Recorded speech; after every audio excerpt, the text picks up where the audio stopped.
परिचय। विद्यार्थियों, जैसा कि हम जानते हैं कि आधुनिक युग में उर्वरक का विस्तृत तौर पर कृषि में उपयोग होता है। कृषि उत्पादों में प्रभावी ढंग से वृद्धि के लिए उर्वरक का उपयोग किया जाता है। दुनिया भर में लगभग 40% प्रोटीन का उत्पादन संश्लेषित अमोनिया पर आधारित है। इस ऊंची मांग को पूरी करने के लिए हैबर प्रक्रिया द्वारा बड़े स्तर पर अमोनिया का उत्पादन होता है। हैबर प्रक्रिया में नाइट्रोजन हाइड्रोजन के साथ संयोजन कर अमोनिया में बदल जाता है। आवर्त सारणी के पी ब्लॉक में नाइट्रोजन महत्वपूर्ण तत्व है। इसलिए विद्यार्थियों, आज हम लोग पी ब्लॉक तत्वों के बारे में अध्ययन करेंगे। उद्देश्य: इस पाठ के अंत में आप निम्न करने में सक्षम हो जाएंगे।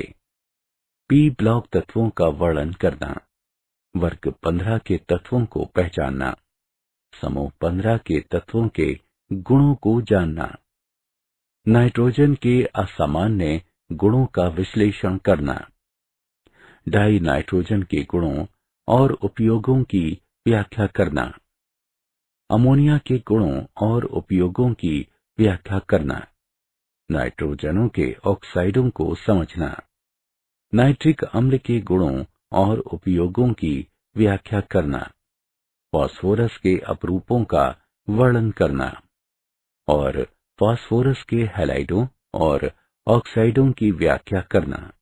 परिभाषा: आवर्त सारणी के वर्ग 13 से 18 तक के तत्व सम्मिलित रूप से पी ब्लॉक के तत्व कहलाते हैं। Boron, carbon, nitrogen, oxygen, chlorine और हीलियम इस समूह के प्रमुख तत्व हैं। इन तत्वों का इलेक्ट्रॉनिक विन्यास ns2 np1 से 6 तक है।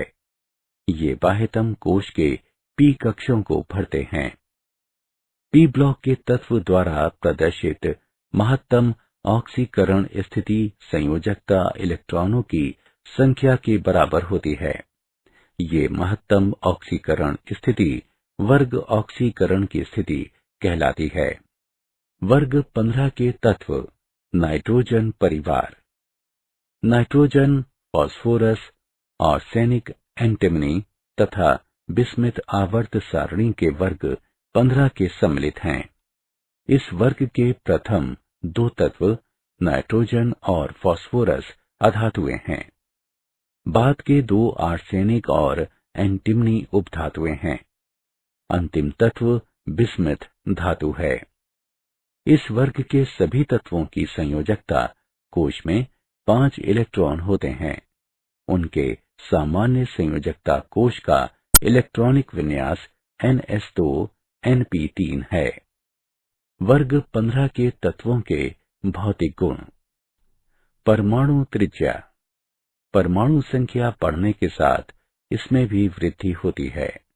गलनांक और क्वथनांक: वर्ग में नीचे उतरने पर इसमें वृद्धि होती है। हालांकि आमतौर पर बिस्मिथ का गलनांक निम्न रहता है। बिस्मिथ के 3 के बजाय 5 सहसंयोजक बंधन बनाने की प्रवृत्ति के कारण ऐसा हो सकता है। इस प्रकार इसके निम्न गलनांक के लिए ठोस अवस्था में परमाणुओं के बीच दुर्बल बल जिम्मेदार है। घनत्व: इस वर्ग में नीचे जाने पर सदस्यों का घनत्व बढ़ता जाता है। आयनन एंथैल्पी: इस वर्ग में नीचे जाने पर परमाणुओं के आकार में वृद्धि और बीच के इलेक्ट्रॉनों के स्क्रीनिंग प्रभाव के कारण प्रथम आयनन एंथैल्पी में नियमित रूप से वृद्धि होती है। वर्ग 15 के तत्वों के सामान्य गुण: श्रृंखलन: वर्ग 15 के तत्व श्रृंखलन के गुण दर्शाते हैं। 3 परमाणुओं तक विस्तार कर नाइट्रोजन श्रृंखला बनाता है। फास्फोरस श्रृंखलन के लिए विशिष्ट गुण प्रदर्शित कर कुछ फास्फोरस परमाणुओं के साथ चक्रीय और मुक्त श्रृंखला बनाता है। अपरूप: नाइट्रोजन और बिस्मथ को छोड़कर इस वर्ग के सभी तत्व अपरूप के गुण प्रदर्शित करते हैं। फास्फोरस श्वेत, लाल और काले अपरूपों में पाया जाता है। आर्सेनिक पीला और भूरे रंग का होता है। एंटीमनी पीला और भूरे रंगों में होता है। विद्युत ऋणात्मकता। वर्ग में नीचे की ओर जाने पर परमाणविक आकार में वृद्धि के साथ विद्युत ऋणात्मकता का मान घटता है। वर्ग 15 के तत्वों की ऑक्सीकरण की अवस्था। इस वर्ग के सभी तत्वों के संयोजकता कोश में 5 इलेक्ट्रॉन होते हैं।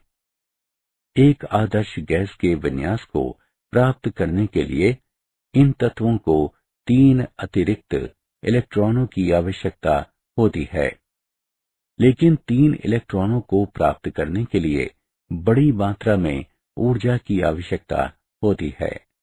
ये सिर्फ नाइट्रोजन के साथ स्थान लेता है, क्योंकि ये इस वर्ग का सबसे छोटा और सबसे अधिक विद्युत ऋणात्मक तत्व है। इस वर्ग के अन्य तत्व सहसंयोजक यौगिक बनाते हैं, जिनमें उनकी औपचारिक ऑक्सीकरण अवस्था -3 है। इस वर्ग के तत्व +3 और +5 ऑक्सीकरण अवस्थाओं का भी प्रदर्शन करते हैं, लेकिन काफी मात्रा में ऊर्जा की आवश्यकता होने की वजह से M5+ आयन नहीं बना सकते। +3 और +5 ऑक्सीकरण की अवस्थाओं के साथ साथ ज्यादातर अन्य यौगिकों के तत्व सहसंयोजक हैं। नाइट्रोजन की स्थिति में सभी ऑक्सीकरण अवस्थाएं -3 से +5 हैं, जो संभव है। नाइट्रोजन का असामान्य व्यवहार। नाइट्रोजन वर्ग के अन्य सदस्यों से निम्न कारणों से भिन्न होता है। छोटा आकार, उच्च विद्युत ऋणात्मकता, उच्च आयनन एंथैल्पी, डी कक्षकों की अनुपलब्धता। नाइट्रोजन की स्वयं के साथ व कार्बन, ऑक्सीजन जैसे छोटे आकार तथा उच्च विद्युत ऋणात्मकता वाले तत्वों के साथ पाई पाई बहुआ बंध बनाने की विशिष्ट प्रवृत्ति होती है। इस प्रकार नाइट्रोजन 2 परमाणुओं के बीच उच्च बंध एंथैल्पी 941.4 किलो जूल प्रति मोल के एक त्रिबंध के साथ द्विपरमाणविक अणुओं के रूप में पाया जाता है।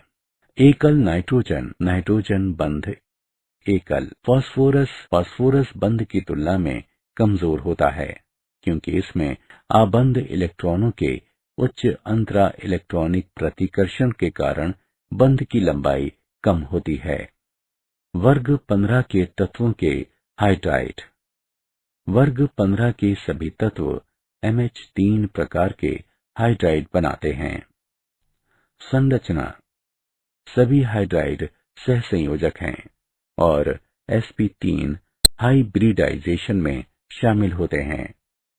4 में से 3 sp3 हाइब्रिड कक्षक 3H परमाणु के 1s कक्षों के साथ अतिव्याप्त होते हैं और 3MH सिग्मा आबंध बनाते हैं, जबकि चौथा हाइब्रिड कक्ष एकांकी युगल इलेक्ट्रॉन रखता है। वर्ग में नीचे जाने पर आबंध का कोण घटता जाता है। मौलिक गुण। केंद्रीय परमाणु पर एकाकी युगल इलेक्ट्रॉनों की उपस्थिति के कारण ये हाइब्रिड लेविस आधार के रूप में काम करते हैं। वर्ग में नीचे जाने पर केंद्रीय परमाणु के चारों ओर इलेक्ट्रॉन घनत्व कम होता है। यहाँ वर्ग में नीचे जाने पर हाइड्राइडों का मौलिक गुण घटता है। तापीय स्थिरता। वर्ग में नीचे जाने पर इन हाइड्राइडों की स्थिरता कम होती है। इसे बंधन विभाजन एंथैल्पी के रूप में इसका वर्णन किया जा सकता है, जो वर्ग में नीचे जाने पर घटता है। क्वथनांक। वर्ग में नीचे जाने पर इन हाइड्राइडों का क्वथनांक पहले घटता है फिर बढ़ता है। हाइड्रोजन बंध और वैन डर वाल के आकर्षण के कारण क्वथनांक में अंतर आता है। वर्ग 15 के तत्वों के ऑक्साइड और हैलाइड। ऑक्साइड सामान्यतया इस वर्ग के सभी सदस्य M2O3 और M2O5 प्रकार के ऑक्साइड बनाते हैं। वर्ग में नीचे जाने पर ऑक्साइडों के अम्लीय गुणों में कमी आती है। N2O3, P2O3 और AS2O3 अम्लीय प्रकृति के हैं। Sb2O3 प्रकृति में उभयधर्मी हैं। Bi2O3 प्रकृति में क्षार के रूप में हैं। हैलाइड। ये तत्व हैलोजन के साथ प्रतिक्रिया कर हैलाइड की दो श्रेणियों का निर्माण करते हैं, ट्राईहैलाइड और पेंटाहैलाइड। नाइट्रोजन को छोड़कर इन तत्वों के ट्राईहैलाइड स्थायी हैं। नाइट्रोजन के संयोजकता कोश में कक्षक नहीं होता है, जिससे ये पेंटाहैलाइड नहीं बनाता है। पेंटाहैलाइड में ट्राईहैलाइड की तुलना में कम सहसंयोजक है। डाइनाइट्रोजन। डाइनाइट्रोजन के आयतन में 78% हवा होती है। फलस्वरूप नाइट्रोजन यौगिक के रूप में पाया जाता है। डाइनाइट्रोजन के विरचन की कुछ सामान्य विधियां निम्न हैं। डाइनाइट्रोजन का व्यावसायिक उत्पादन वायु के द्रवीकरण तथा प्रभाजी आसवन से किया जाता है। पहले द्रव नाइट्रोजन क्वथनांक 77.2 केल्विन पर आश्रित होती है और तरल ऑक्सीजन मुक्त होती है। प्रयोगशाला में अमोनियम नाइट्रेट के संतृप्त घोल को गर्म कर प्राप्त किया जा सकता है। डाइनाइट्रोजन पानी के ऊपर जम जाता है। NH4Cl और पोटेशियम डाइक्रोमेट के मिश्रण को गर्म कर डाइनाइट्रोजन तैयार किया जा सकता है। सोडियम एंजाइड और बेरियम एंजाइड को गर्म कर विशुद्ध नाइट्रोजन प्राप्त किया जा सकता है। डाइनाइट्रोजन के गुण। डाइनाइट्रेट रंगहीन, गंधहीन और स्वादहीन गैस है। ये पानी में अपेक्षाकृत घुलनशील है। ये जहरीली गैस है। ये ना तो जलती है और ना ही दहन में मदद करती है। ये कमरे के ताप पर रासायनिक अक्रिय है, लेकिन तापमान बढ़ने के साथ ये तेजी से प्रतिक्रिया करती है। उच्च ताप पर नाइट्रोजन कुछ अति सक्रिय धातुओं के साथ संयोजित होकर नाइट्रेट बनाती है। उच्च ताप पर नाइट्रोजन कुछ अधातुओं से संयोजित होती है। डाइनाइट्रोजन के उपयोग। डाइनाइट्रोजन के कुछ महत्वपूर्ण उपयोग निम्न हैं। इसका उपयोग खाद्य पदार्थों को सुरक्षित रखने में किया जाता है। NH3 और कैल्शियम साइनामाइड को तैयार करने में इसका उपयोग होता है। जैविक पदार्थों को सुरक्षित रखने के लिए प्रशीतक और क्रायोजेनिक अध्ययन में इसका उपयोग होता है। इसका उपयोग वेल्डिंग में अक्रिय वातावरण पैदा करने में होता है। अमोनिया। अमोनिया कम मात्रा में वायु तथा मिट्टी में उपस्थित रहती है, जहां ये नाइट्रोजन युक्त कार्बनिक पदार्थों के विघटन से बनती है। प्रयोगशाला में किसी क्षार के साथ अमोनियम सॉल्ट को गर्म कर अमोनिया प्राप्त किया जा सकता है। कली चूना के साथ गुजारकर अमोनिया को सुखाया जाता है। वृहत स्तर पर अमोनिया को हैबर प्रक्रिया द्वारा निर्मित किया जाता है।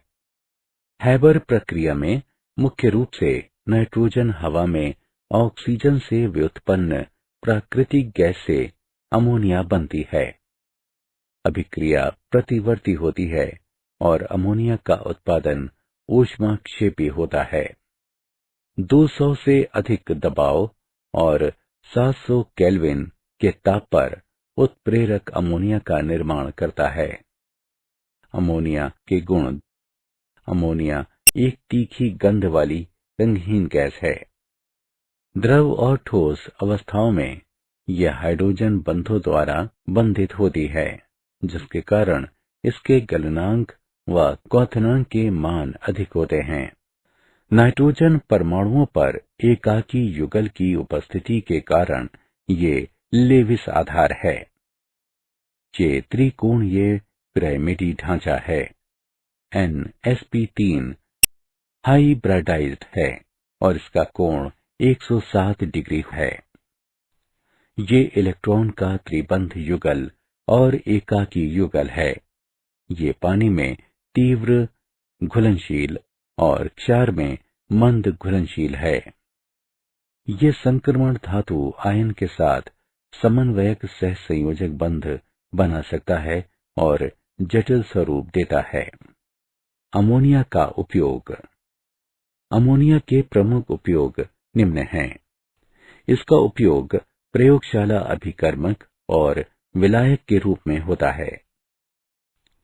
इसका उपयोग इंडस्ट्री में उर्वरक के निर्माण में किया जाता है। इसका उपयोग स्टील के सतह को कठोर बनाने में होता है।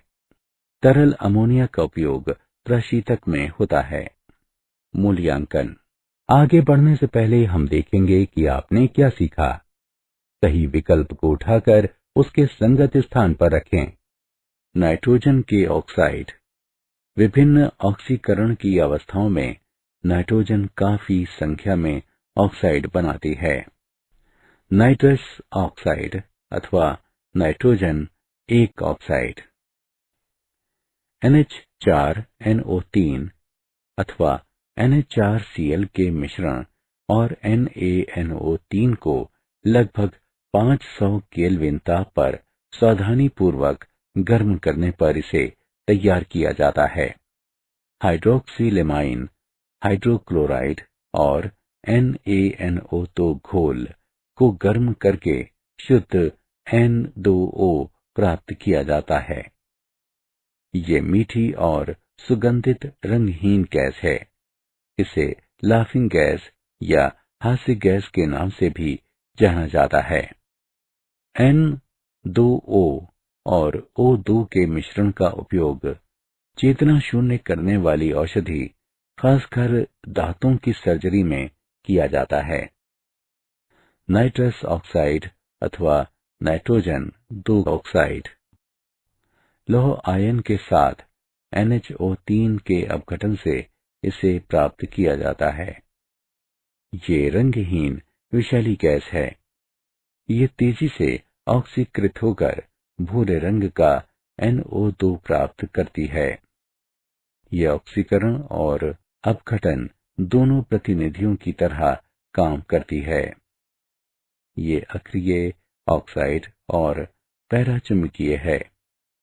डाई नाइट्रोजन ट्राइऑक्साइड अथवा नाइट्रोजन 3 ऑक्साइड। NO और NO2 के समांग मिश्रण को 253 केल्विन से शीतलन कर इसे प्राप्त किया जा सकता है। ये नीले रंग का तरल है।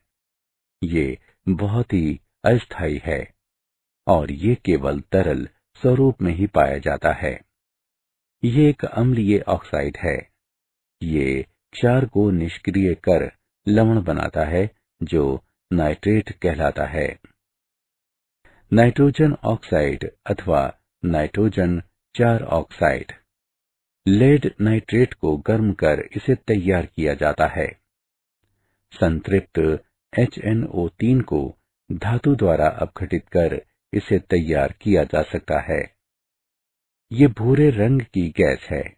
ये निम्न तापमान पर N2O4 को रंगहीन गैस में परिवर्तित कर देती है। ये अम्लीय प्रकृति की है। डाइनाइट्रोजन पेटा ऑक्साइड अथवा नाइट्रोजन नाइट्रिक अम्ल। प्रयोगशाला में NaNO3 या KNO3 के साथ सांद्र सल्फ्यूरिक अम्ल को 573 केल्विन ताप पर आसवन कर प्राप्त किया जाता है। बड़े स्तर पर ओसवाल्ड प्रक्रिया द्वारा नाइट्रिक अम्ल का विघटन किया जाता है। ओसवाल्ड प्रक्रिया अमोनिया और हवा का 1:8 में मिश्रित कर उसे 1093 केल्विन पर प्लेटिनम गाज से गुजारा जाता है। इस प्रकार NO और NO2 बनते हैं, जो जल में अवशोषित हो जाते हैं और तनु HNO3 का स्वरूप लेते हैं। ये तब 68% तक द्रव्यमान को आसवन द्वारा संतृप्त करता है। बाद में ये संतृप्त H2SO4 पर आसवन द्वारा 98% तक संतृप्त होता है।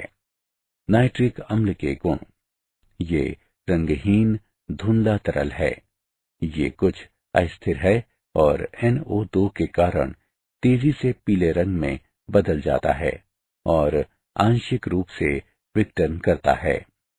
ये त्वचा पर संक्षारक क्रिया करता है और इसे पीले रंग में बदल देता है। ये कठोर अम्ल है और क्षार तथा मौलिक ऑक्साइड के साथ नाइट्रेट का निर्माण करता है और कार्बोनेट में विघटित हो जाता है। ये ऑक्साइड धातु, अधातु और उपधातु में अपने ऑक्साइड अथवा ऑक्सा अम्ल में प्रबल ऑक्सीकरण प्रतिनिधि है और स्वयं में अपघटित होकर NO2, NO, N2O अथवा NH3 देता है। ये पदार्थ के ऑक्सीकरण अम्ल और तापमान के सांद्रण पर निर्भर करता है। नाइट्रिक अम्ल का उपयोग: नाइट्रिक अम्ल के निम्नलिखित महत्वपूर्ण उपयोग हैं। रंग, औषधि और इत्र के निर्माण में इसका उपयोग होता है। रजत और सोने के शुद्धिकरण में इसका उपयोग होता है। तांबा, पीतल और कांसे में खुरद कर आकृति बनाने में इसका उपयोग होता है। रॉकेट ईंधन में इसका इस्तेमाल ऑक्सीडाइजर के रूप में होता है। विस्फोटक के निर्माण में इसका उपयोग होता है। प्रयोगशाला अभिकर्मक के रूप में भी इसका इस्तेमाल होता है। नाइट्रिक अम्ल का सबसे बड़ा उपयोग अमोनियम नाइट्रेट के निर्माण में होता है। फास्फोरस: फास्फोरस मुख्यतः फास्फेट चट्टान अथवा फास्फोराइट के रूप में पाया जाता है। ये प्रकृति में मुक्त रूप से नहीं पाया जाता है। हड्डियों में उच्च मात्रा में कैल्शियम फॉस्फेट पाया जाता है। विद्युत भट्टी में 1773 केल्विन ताप पर फॉस्फेट अयस्क को रेत और कोक के साथ गर्म किया जाता है। कोक अपघटित होकर तीव्र वाष्पशील P2O5 बनाता है और फास्फोरस की वाष्प पानी के नीचे जमा हो जाती है और श्वेत फास्फोरस देती है। फास्फोरस के अपरूप: फास्फोरस 3 अपरूपों में पाया जाता है: श्वेत फास्फोरस, लाल फास्फोरस और काला फास्फोरस। श्वेत फास्फोरस: ये एक पारभासी श्वेत मोमी ठोस है। ये जल में घुलनशील है और इसके साथ अभिक्रिया नहीं करता है। ये जहरीला होता है और जबड़े की हड्डी के क्षरण का कारण बनता है। 60 डिग्री कोण आबंध के साथ ये चतुष्कोणीय संरचना है। P4 अणु में कोणीय तनाव के कारण श्वेत फास्फोरस अति अभिक्रियाशील है। रासायनिक गुण: श्वेत फास्फोरस हवा में सहज ऑक्सीकरण करता है। ये गर्म संतृप्त NaOH के साथ अभिक्रिया कर फॉस्फीन बनाता है। ये क्लोरीन के साथ संयोजन कर PCl3 PCl5 बनाता है। ये हवा में चमक के साथ जलता है और ट्राई ऑक्साइड और पेंटा ऑक्साइड का श्वेत धुआं उत्पन्न करता है। लाल और काला फास्फोरस: लाल फास्फोरस: श्वेत फास्फोरस अक्रिय वातावरण में 573 केल्विन ताप पर कई दिनों तक गर्म करने पर प्राप्त होता है। गुण: इसमें लौह भूरा चमक होती है। ये गंधहीन, अविशैला और जल में घुलनशील होता है। ये 533 केल्विन ताप पर उच्च ज्वलनशील है और फास्फोरसीन प्रदर्शित नहीं करता है। श्वेत फास्फोरस की तुलना में ये काफी कम अभिक्रियाशील है। ये बहुलकी होता है और P4 चतुष्कोणीय श्रृंखला से एक दूसरे के साथ जुड़ा होता है। काला फास्फोरस, इसके दो स्वरूप होते हैं। अल्फा काला फास्फोरस। लाल फास्फोरस को 803 केल्विन पर बंद नलिका में जब काफी समय तक गर्म किया जाता है तो काला फास्फोरस बनता है। ये स्थिर अपरूप है और इसे वायु में ऑक्सीडाइज नहीं किया जा सकता है। बीटा काला फास्फोरस। बीटा काला फास्फोरस श्वेत फास्फोरस को पारे की उपस्थिति में कई दिनों तक 473 केल्विन ताप तथा उच्च दाब पर गर्म करके बनाया जाता है। ये उत्प्रेरक के रूप में काम करता है। ये 860 केल्विन ताप के उच्च गलनांक के साथ प्रकृति में क्रिस्टलन है। 673 केल्विन ताप के बिना ये हवा में नहीं चलता है और ये काफी स्थिर होता है। फॉस्फीन। श्वेत फास्फोरस को एक फ्लास्क में 4% NaOH घोल के साथ गर्म करके प्राप्त किया जाता है, जिसमें से तैलीय गैस को गुजारकर हवा को विस्थापित किया जाता है। हवा को विस्थापित करने के दौरान तैलीय गैस बुलबुला बनाती है। pH 3 में जरूरत भर H2 और अल्प P2H4 होता है और वायु में ज्वलनशील है। अशुद्ध फॉस्फीन लौ में जलता है जब ये वायु के संपर्क में आता है और P4O10 के सफेद छल्ले बनाता है। शुद्ध फॉस्फीन स्वतः ज्वलनशील नहीं है। इसे कास्टिक पोटाश घोल के फास्फोनियम आयोडाइड में गर्म करके इस लायक बनाया जाता है।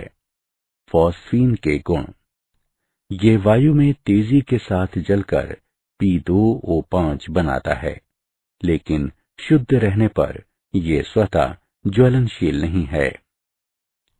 ये जल में मुश्किल से घुलनशील है और जल के साथ अभिक्रिया नहीं करता है। ये रंगहीन गैस है और इससे दुर्गंध आती है जो सड़ी हुई मछली की तरह होती है। ये जहरीली होती है। 717 केल्विन ताप पर गर्म किया जाता है तो इसमें विखंडन होता है। जब इसके घोल से होकर कॉपर फॉस्फाइड मुक्त धातु की तरह गुजरता है तो कॉपर बनाता है। ये NH3 की तुलना में ज्यादा क्षारीय है, इसलिए केवल कठोर यानी मजबूत अम्ल के साथ प्रतिक्रिया करता है। Phosphorus halide. फॉस्फोरस दो प्रकार के हैलाइड बनाते हैं, फॉस्फोरस ट्राइक्लोराइड और phosphorus pentachloride. Phosphorus trichloride. Phosphorus को गर्म कर इसका विरचन किया जाता है। क्लोरीन की धारा में फॉस्फोरस पर थायोनाइल क्लोराइड की क्रिया कराकर भी इसका विरचन किया जा सकता है। ये तीक्ष्ण गंध के साथ रंगहीन गतिमान तरल है। अणु पिरामिडी आकार का है। ये नमी युक्त वायु में तेजी से भड़क उठता है और तेजी से जल के साथ अभिक्रिया करता है। ये OH वर्ग के कार्बनिक यौगिकों के साथ अभिक्रिया करता है। Phosphorus pentachloride. ये PCl3 पर शुष्क क्लोरीन की क्रिया द्वारा विरचित होता है। ये थायोनाइल क्लोराइड पर श्वेत फास्फोरस की क्रिया द्वारा विरचित होता है। ये शुद्ध अवस्था में हल्के पीले क्रिस्टलीय ठोस के साथ तीक्ष्ण गंध देता है। ये काफी तेजी से जल के साथ अभिक्रिया करता है और पहले POCl3 देता है और बाद में फास्फोरिक अम्ल देता है। ये अंतिम रूप से विभाजित धातु के साथ गर्म होकर क्लोराइड देता है। फास्फोरस के ऑक्साइड। फास्फोरस कई ऑक्साइड बनाते हैं। फास्फोरस के महत्वपूर्ण ऑक्साइडों में निम्न हैं। ऑर्थोफॉस्फोरस अम्ल, ये ठंडे जल में P4O6 के अपघटन द्वारा तैयार होता है।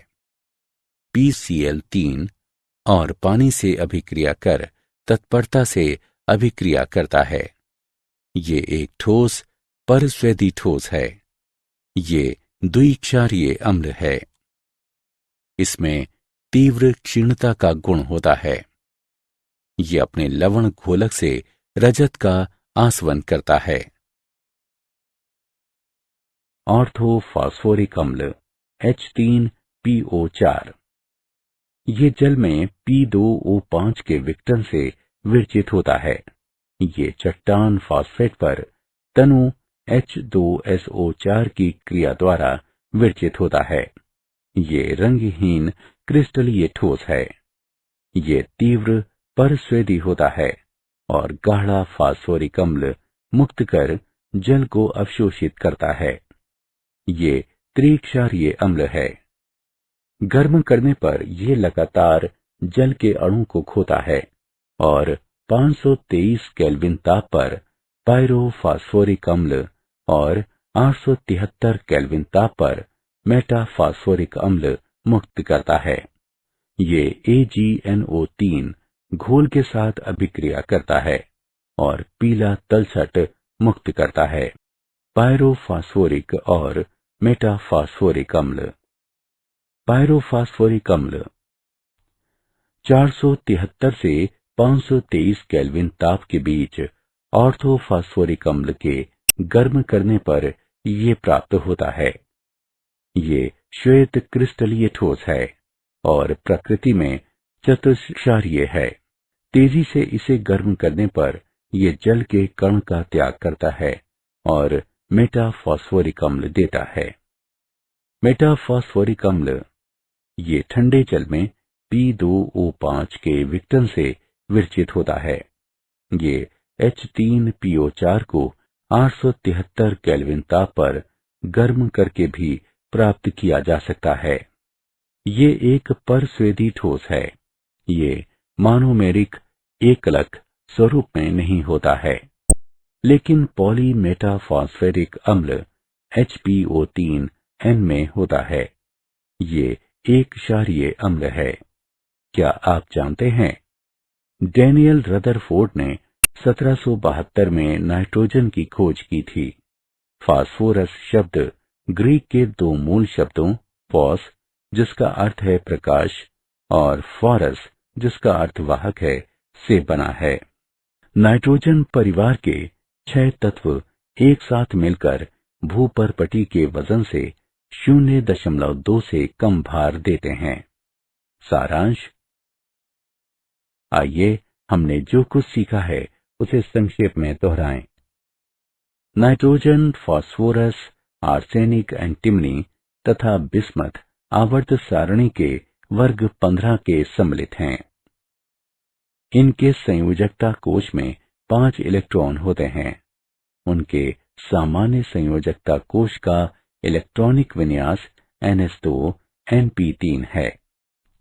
वर्ग में नीचे की ओर जाने पर परमाणविक आकार में वृद्धि के साथ विद्युत ऋणात्मकता का मान घटता है। केंद्रीय परमाणु पर एकाकी युगल इलेक्ट्रॉनों की उपस्थिति के कारण ये हाइब्रिड लेविस आधार के रूप में काम करते हैं। नाइट्रोजन के संयोजकता कोश में D कक्षक की अनुपस्थिति की वजह के कारण ये पेंटाहेलाइड नहीं बनाता है।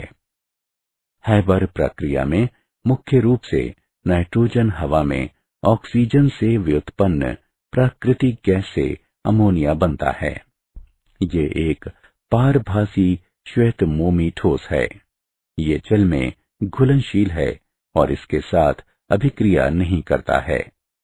फास्फोरस क्लोराइड तीक्ष्ण गंध के साथ रंगहीन गतिमान तरल है। इसके अणु का आकार पिरामिडी होता है।